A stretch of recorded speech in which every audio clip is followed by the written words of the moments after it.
Du willst mit deinen Sneakern aus der Masse hervorstechen? Ich habe da eine Idee. Was hältst du von personalisierten Sneakern? Hi, ich bin Tabea. Ich zeige dir heute 3 Möglichkeiten, wie du deinen Sneaker personalisieren kannst. Und zwar haben wir da einmal das Bemalen, dann ein paar coole Accessoires und zum Schluss eine Schnürung. Wenn du deinen Sneaker selber designst, kannst du deiner Kreativität wirklich freien Lauf lassen. Nichts ist zu wenig, du kannst machen, was du willst. Bevor wir das aber machen, lass uns die erstmal zusammen sauber machen. Um deine dreckigen Sneaker wieder schön sauber zu bekommen, gibt es ein paar Möglichkeiten, die du zu Hause ganz einfach machen kannst. Für den gröbsten Dreck fange ich an, mit einer Bürste einmal rund um den Sneaker zu gehen. Was wirklich total genial ist, sind diese Schmutzradierer. Die bekommt ihr in jeder Drogerie ganz einfach gekauft. Und mit dem geht ihr auch über den Schuh rüber. Nach dem Schmutzradierer könnt ihr als nächstes einen Sohlenreiniger benutzen. Wenn du noch mehr Tipps brauchst, wie du deine Schuhe schön sauber bekommst, verlinke ich dir unser How to Clean Your Shoes in der Description.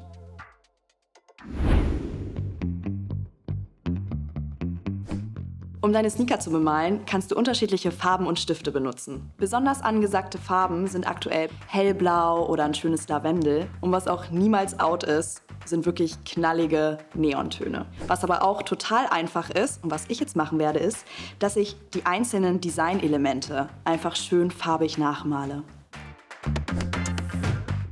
Wenn du mit einem Pinsel arbeitest, achte darauf, dass du mehrere Schichten nacheinander aufträgst, um ein wirklich deckendes Ergebnis zu erhalten.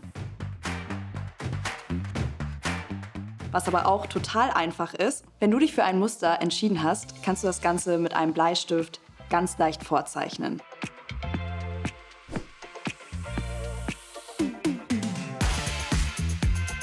Die bemalten Schuhe könnt ihr natürlich auch waschen, wenn ihr wasserfeste Farben benutzt habt. Das macht ihr am besten mit lauwarmem Wasser und verzichtet dabei auf Chemikalien und Reinigungsmittel, denn das würde die Farbe wieder abwaschen.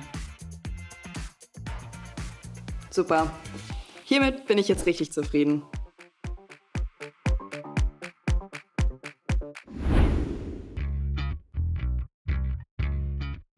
Die zweite Möglichkeit, wie ihr eure Sneaker gestalten könnt, sind Accessoires.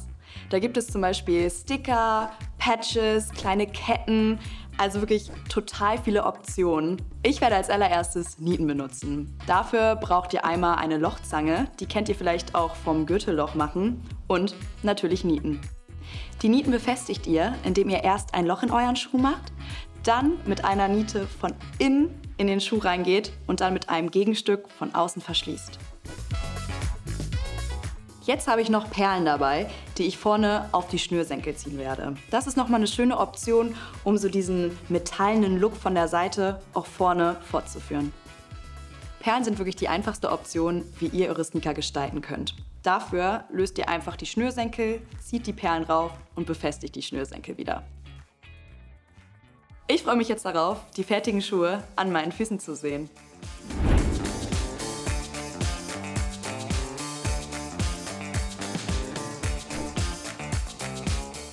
Wenn du mehr Inspiration für deinen Alltag suchst, abonniere den Kanal. Die dritte Möglichkeit, wie ihr euren Sneaker ganz individuell gestalten könnt, ist die Schnürung. Bei den Schnürsenkeln könnt ihr ganz frei wählen, welche Art ihr benutzen wollt. Es gibt flache, es gibt runde, es gibt gewebte und es gibt geflochtene. Für die gerade Schnürung benutze ich das Geschenkband, zum Beispiel eins mit so einer Satin-Oberfläche, die noch ganz schön dazu glänzt. Hier achte ich jetzt darauf, dass beide Schnürsenkel auf gleicher Höhe enden. So ein Geschenkband franzt an den Enden gerne mal aus. Deswegen kleiner Hack: dreht euer Geschenkband ein bisschen ein und wickelt Tesafilm rum. Nachdem ich jetzt den Anfang gemacht habe, fädel ich einen der Schnürsenkel durch das 4. Loch. Und dann fange ich einfach an, den anderen Schnürsenkel immer gerade rüber einzufädeln. Beim Einfädeln ist wichtig, dass ihr immer von unten nach oben fädelt und guckt, dass die Schnürsenkel oder in dem Fall das Geschenkband nicht verknittert. Mit dem Schnürsenkel, mit dem ich gerade geschnürt habe, überspringe ich jetzt 3 Löcher und fädel ihn im letzten Loch von unten nach oben ein. Jetzt nehme ich den anderen Schnürsenkel und wiederhole genau das Gleiche, was ich gerade schon mit dem anderen Schnürsenkel gemacht habe. Welche Tipps hast du für coole personalisierte Sneaker? Hinterlasse einen Kommentar unter dem Video. Okay, wie cool sieht bitte diese Schnürung aus? Aber bei Stiefeln sieht das Ganze noch mal ein bisschen cooler aus, weil ihr natürlich viel mehr Platz habt, um eure Schnürung zu zeigen.